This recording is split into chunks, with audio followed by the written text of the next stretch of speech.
En este vídeo verás cómo alimentarte durante una lesión, pero no solo eso, sino que además te daré 7 tips que son clave para que 1. No pierdas músculo y 2. Regreses como un auténtico puma a tu mejor estado físico. Así que, sin más, vamos a ello.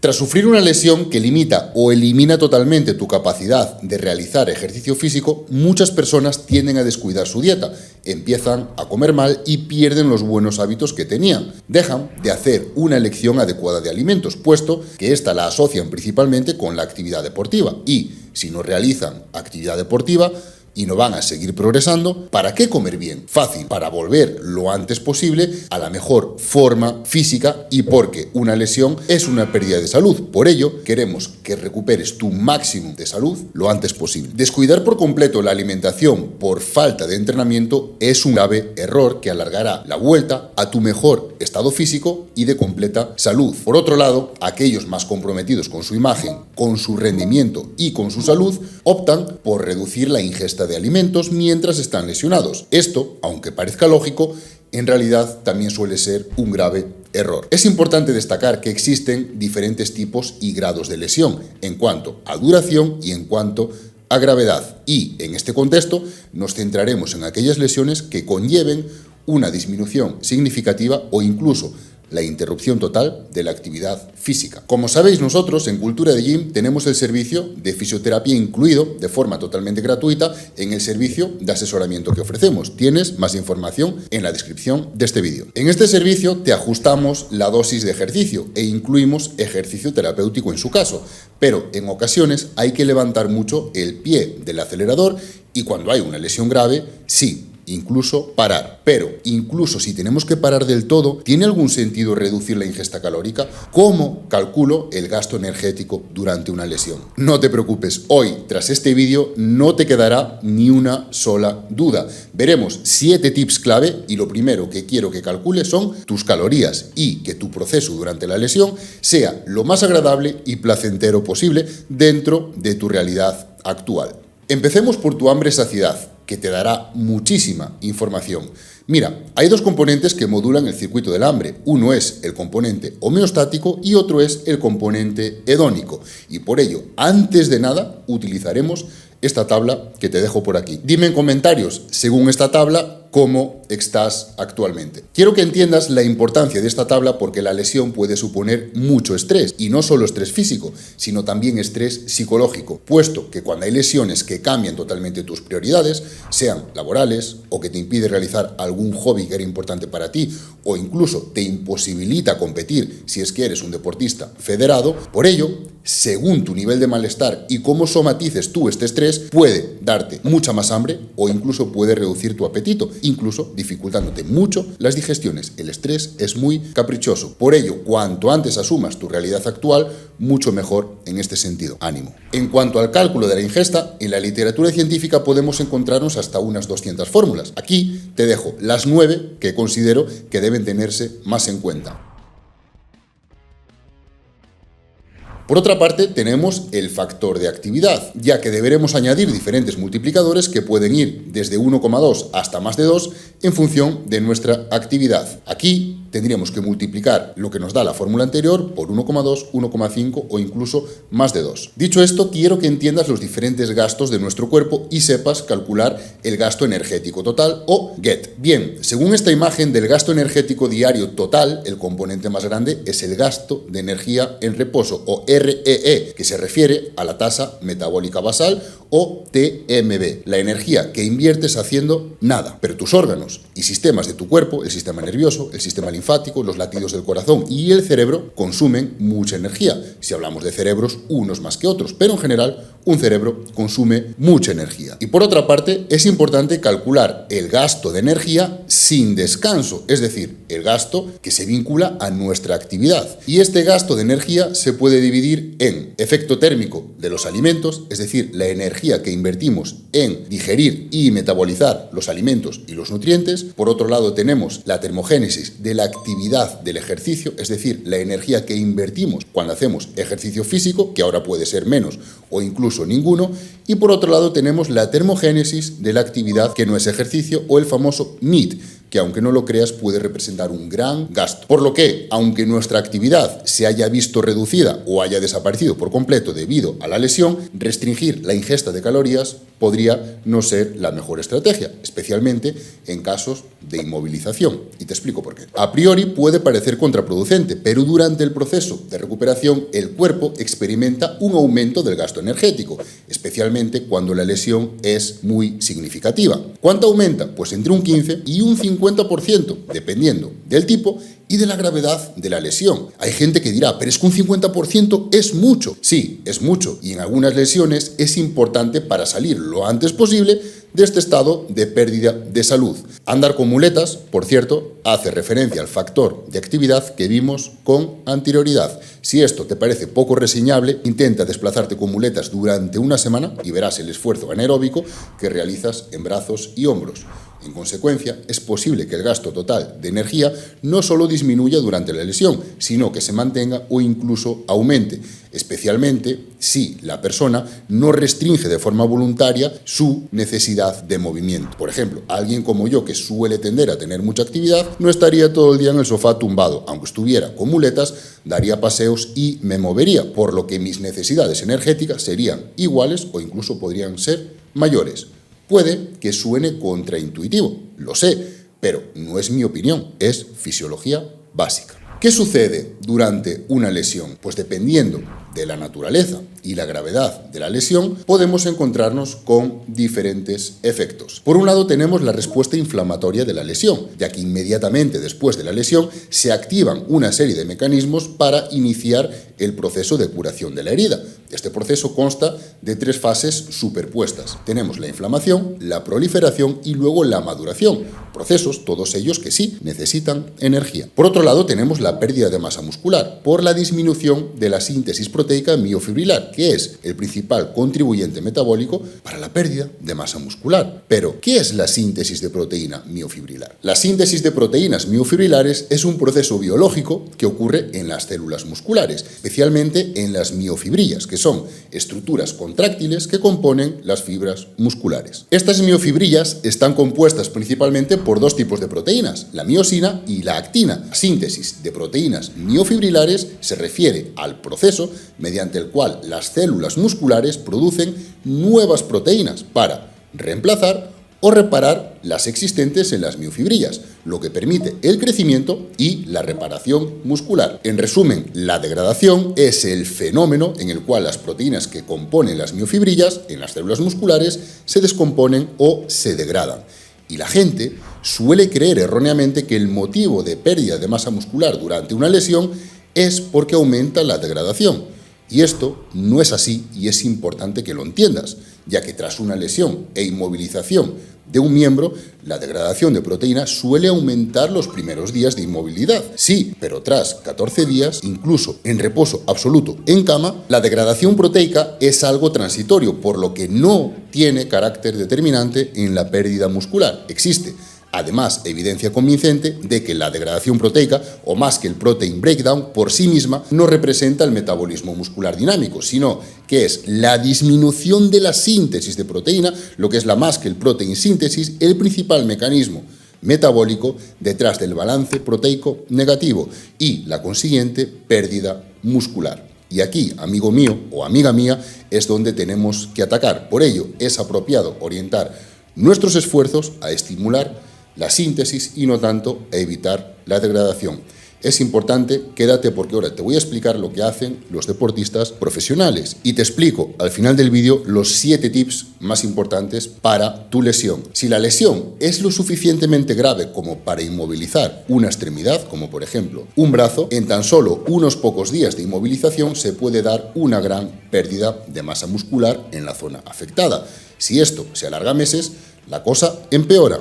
Y empeora mucho. Ahora ya sabes que no es tanto por la degradación y por ello es tan importante, repito, entender las 7 claves que te daré ya que incluso en lesiones menores como un esguince leve es posible que se produzcan consecuencias metabólicas negativas, por lo que antes de nada quiero hablarte de la resistencia anabólica. La resistencia anabólica viene dada por una desfavorable mezcla entre el cese de actividad deportiva, que disminuye la síntesis miofibrilar, y la inmovilización, que reduce la sensibilidad y la respuesta muscular a la estimulación mecánica. Es decir, has dejado de entrenar, has dejado de hacer pesas, de correr o de realizar el gesto deportivo que realizases. Al final, esta reducción o ausencia de actividad mecánica promueve esta resistencia anabólica, que dependerá, entre otras cosas, de la gravedad de tu lesión y si hay o no inmovilización de una articulación y cuánto tiempo e incluso cuánto te muevas durante este tiempo.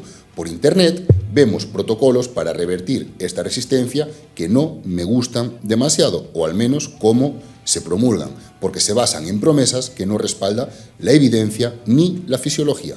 Protocolos que se respaldan en estudios como este. La leucina dicen que es el aminoácido crítico para estimular la síntesis proteica. Por ello, se propone para revertir la resistencia anabólica, ya que, según ellos, puede restablecer la síntesis proteica miofibrilar alterada y atenuar la pérdida de masa muscular durante la inmovilización. O esto dicen muchos blogs, pero cuando les pides estudios, te pasan lo siguiente: efectos de la suplementación de leucina sobre elementos del sistema ubiquitina-proteosoma en el músculo esquelético de rata durante la inmovilización. Pero espera, ¿estudios en roedores? ¿Eres un ratón? ¿Eres Mickey Mouse? Pues eso, que cuando vayamos a estudios en humanos es gracioso ver lo siguiente. De hecho, digo que es gracioso porque te vas a reír. Lo que dicen los resultados en humanos es de destacar que la suplementación con leucina no restablece la disminución de la síntesis de proteínas provocada por la inmovilización. Luego hay otros blogs con otros estudios que dicen que aparte de la leucina, que es un aminoácido,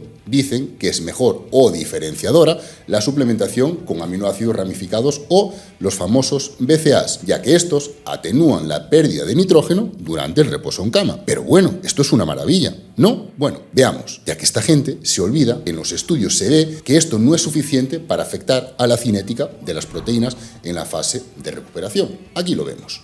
De hecho, si investigamos un poco más, vemos que no hubo ningún efecto con la suplementación dietética con BCAAs, ni sobre la degradación de las proteínas, que como vimos no era lo más importante, ni tampoco sobre la síntesis durante los periodos de reposo en cama o los periodos de recuperación, algo que sí vimos que era importante, pero bueno, que no afecta a ninguna de las dos. Y me gustaría añadir además lo siguiente, que por cierto sí es más riguroso. Casi todos los aspectos de la función mitocondrial se ven afectados con la inmovilización. Esto sí es cierto. De hecho, podemos encontrarnos con una importante disminución de la sensibilidad a la insulina y la flexibilidad metabólica en tan solo 48 horas de inmovilización, 2 días. Los cambios adversos en la función oxidativa y metabólica muscular durante la inmovilización son más que evidentes, así como su perjudicial impacto para la salud y también para que regreses lo antes posible a tu deporte o a la competición. No nos damos cuenta que el meter aminoácidos como leucina o BCAAs en ausencia de contracción muscular falla. Necesitamos la contracción muscular. Por ello, veamos qué es lo que hacen los deportistas de alto rendimiento. ¿Qué hacen los atletas profesionales para paliar esto? Ahora vienen los 7 tips que estabas esperando, los que sí te ayudarán a recuperarte de tu lesión. Tip 1, el primero. Tanto la aparición de la lesión como la recuperación de la misma pueden estar influenciadas por el tipo y sobre todo por la dosis de entrenamiento. Siempre que puedas, realiza contracción muscular. En nuestras asesorías, no solo no vas a dejar de entrenar, sino que nuestro fisioterapeuta te seguirá pautando entrenamiento. Muchos atletas profesionales optan muchas veces cuando ir al gimnasio o entrenar no es posible por la estimulación eléctrica neuromuscular, cuando hay una inmovilización para prevenir la atrofia durante esta inmovilización. Tanto es así que la estimulación eléctrica neuromuscular se ha estudiado en ancianos con diabetes tipo 2. Recuerda que es un problema metabólico periférico y que se ven aumentos en la síntesis de proteínas musculares. Si recuerdas, esto era importante para mantener tu musculatura activa y joven. Aprovecho para decir que si eres una persona mayor, haz pesas, entrena fuerza, es salud y si no sabes cómo, podemos ayudarte. Tienes el enlace en la descripción. Pero ahora vamos con el siguiente tip. El segundo tip, el 2, la nutrición. Es importante no abandonar hábitos o cambiar totalmente la selección de alimentos. Este comportamiento puede tener un impacto muy negativo en la grasa corporal, lo que unido a la actividad reducida producirá una disminución en la sensibilidad a la insulina y alteraciones negativas en el metabolismo muscular que dificultarán tu recuperación. En este reciente metaanálisis vemos cómo un exceso de grasas dietéticas puede disminuir la sensibilidad a la insulina y provocar una resistencia anabólica en el músculo esquelético. Resistencia anabólica que ahora ya sabes lo que es. Por ello, tampoco recomendamos las comidas libres o cheat meals durante las lesiones, ya que la alimentación puede favorecer y mucho la recuperación. Recuerda que una recuperación total puede llevar años y la nutrición es un método más para contrarrestar el impacto negativo de una lesión o un trauma. Pero te preguntarás, Marcos, ¿cuál es la clave? La clave, ahora que ya sabes calcular las calorías y el factor de actividad, es establecer una normocalórica ajustando un 10 o un 15% por encima según la gravedad de la lesión e intentando evitar aumentar la grasa corporal. Recuerda, además, que si te desplazas mucho con muletas, necesitarás aplicar un factor de actividad mayor, por lo que puedes empezar ajustando entre un 15 y un 20%. Empieza ajustando a la baja y a partir de ahí guíate por la tabla de hambre-saciedad. Si por lo que sea justificas un déficit calórico, repito, por el motivo que sea, debes tener en cuenta los factores que promueven la saciedad, la dosis y la distribución de proteína, ya que durante una lesión reducir la ingesta de alimentos por falta de entrenamiento empeorará la cicatrización de las heridas y aumentará la pérdida de músculo, su función y también la función de los tendones. En general, no recomendamos un déficit calórico durante una lesión. Punto número 3, la síntesis de proteínas musculares. Aquí te tengo que decir que la distribución de proteínas o timing proteico sí es importante, ya que la merma en la síntesis de proteína miofibrilar es el principal contribuyente metabólico a la pérdida de músculo, algo que, repito, ahora ya sabes. Si creamos una resistencia en el músculo esquelético o mantenemos un déficit energético en el tiempo, tendremos como resultado una pérdida de músculo y de adaptaciones más acelerada. El patrón de la ingesta en términos de tiempo, así como la cantidad de proteína por comida, en este aspecto sí importan, ya que la respuesta global de la síntesis proteica miofibrilar puede optimizarse cuando la misma cantidad de proteína se reparte de forma más o menos equitativa a lo largo del día.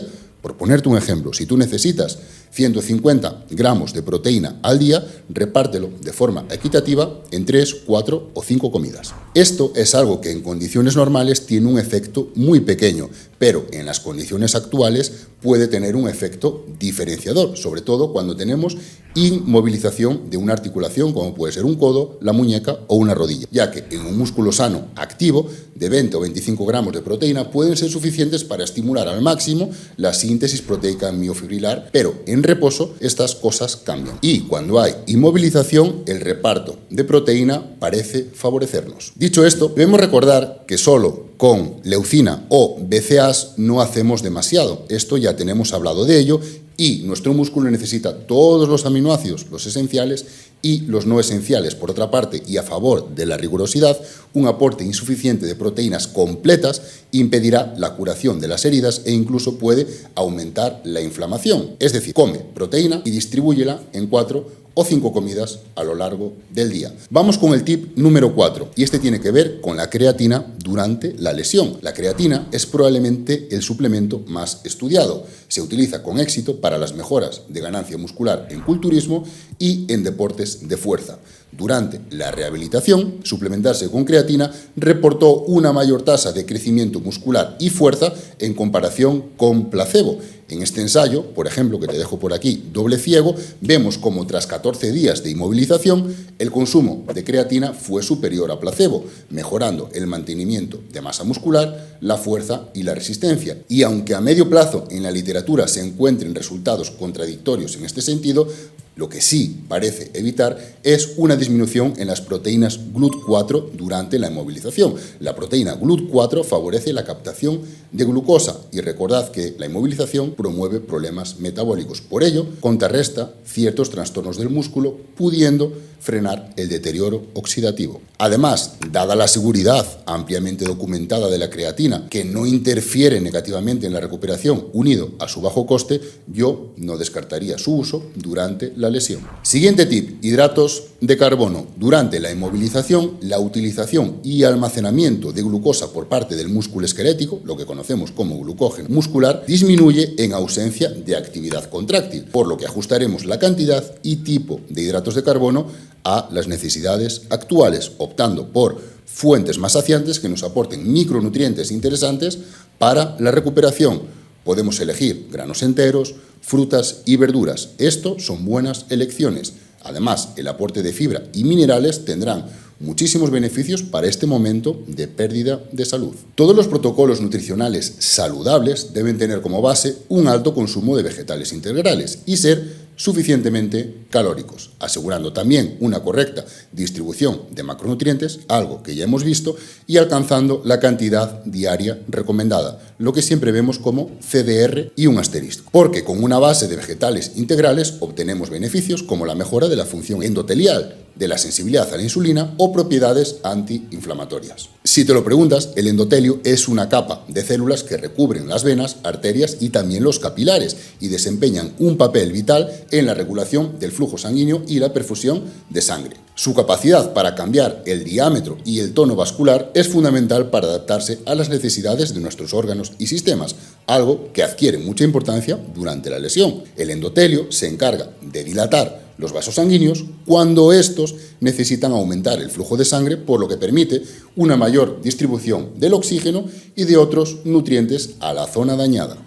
En resumen, una función endotelial óptima es esencial para los deportistas, ya que cuanto más se dilatan los vasos sanguíneos, más eficaz será la entrega de nutrientes y de oxígeno, lo que acelerará la recuperación. De hecho, las arterias de las personas que siguen dietas basadas en vegetales integrales pueden dilatarse hasta 4 veces más que aquellos que siguen dietas omnívoras. Por ello, te recomendamos este tip como muy importante y además, compuestos presentes en los vegetales integrales, como algunos fitonutrientes, actúan como antioxidantes en el cuerpo, combatiendo los radicales libres y contribuyendo a mantener una salud celular óptima. En el siguiente tip tenemos la vitamina D durante la lesión, ya que si ya son habituales las deficiencias de vitamina D en condiciones normales, estas deficiencias pueden incrementarse tras una lesión, especialmente si la lesión es en el tren inferior. ¿Por qué? Pues porque la movilidad se reduce y se opta más por el reposo en casa. La vitamina D la obtenemos del sol y actúa como una hormona. Tiene un rol muy importante en la homeostasis mineral ósea, pero no se hace solo interesante en el caso de fracturas, sino que también regula la señalización de las células musculares cuando la lesión es muscular, es decir, cuando tienes una rotura de fibras y no una ruptura, por ejemplo, en el fémur. En ambos casos, la suplementación con vitamina D puede ser muy interesante, ya que si la exposición al sol ya suele ser pobre y muy común en países cálidos, la suplementación en estos casos podría ser incluso más beneficiosa. Se puede comprobar de forma muy sencilla los niveles de 25-hidroxivitamina D con una analítica. En el siguiente tip tenemos los ácidos grasos omega 3 durante la lesión. Mira, aunque es prometedora la evidencia de la eficacia del aceite de pescado omega 3 o incluso la curcumina, no se han establecido dosis óptimas en humanos y una ingesta descontrolada puede ser contraproducente, ya que tras una lesión se inicia una respuesta inflamatoria y aunque el exceso de inflamación puede ser perjudicial, esto es cierto y por eso los médicos muchas veces dan antiinflamatorios, el proceso inflamatorio es importante para la cicatrización de heridas, por lo que intentar paliarla del todo puede no ser lo más astuto de cara a la recuperación. Y aunque recibimos evidencia prometedora para el uso de omega 3 para contrarrestar la pérdida de músculo durante una lesión y pudiendo ser interesante si la inflamación es excesiva o incluso prolongada, debemos ser conservadores con el uso de estos nutrientes o incluso con medicamentos antiinflamatorios, dada la importancia, repito, de la respuesta inflamatoria para salir de nuestra lesión. Hay evidencia sobre la importancia de la composición lipídica de la membrana muscular en relación con la señalización anabólica intracelular, pero también es importante tener en cuenta el deterioro de la cicatrización de la herida con suplementos de omega 3. Además, a día de hoy, la literatura, repito, no ha establecido una dosis adecuada para humanos heridos. Lo que sí podemos recomendar es que en las lesiones todos los protocolos nutricionales saludables deben tener como base un alto consumo de vegetales integrales y ser suficientemente calóricos, como ya hemos visto, asegurando también una correcta distribución de macronutrientes y alcanzando las cantidades diarias recomendables, recuerda, las CDR de micronutrientes. Esto sí es importante y sobre esto sí que tenemos más peso de la literatura. Por último, decirte que el alcohol, amigo mío, amiga mía, puede perjudicar y mucho la recuperación y regeneración de heridas e incrementar incluso aún más la pérdida de músculo. No bebas, déjame tu comentario si tienes alguna duda, recuerda los enlaces de la descripción y si estás lesionado podemos atenderte. Aquí te explico cómo en este vídeo. Nos vemos en futuros vídeos. Un abrazo enorme.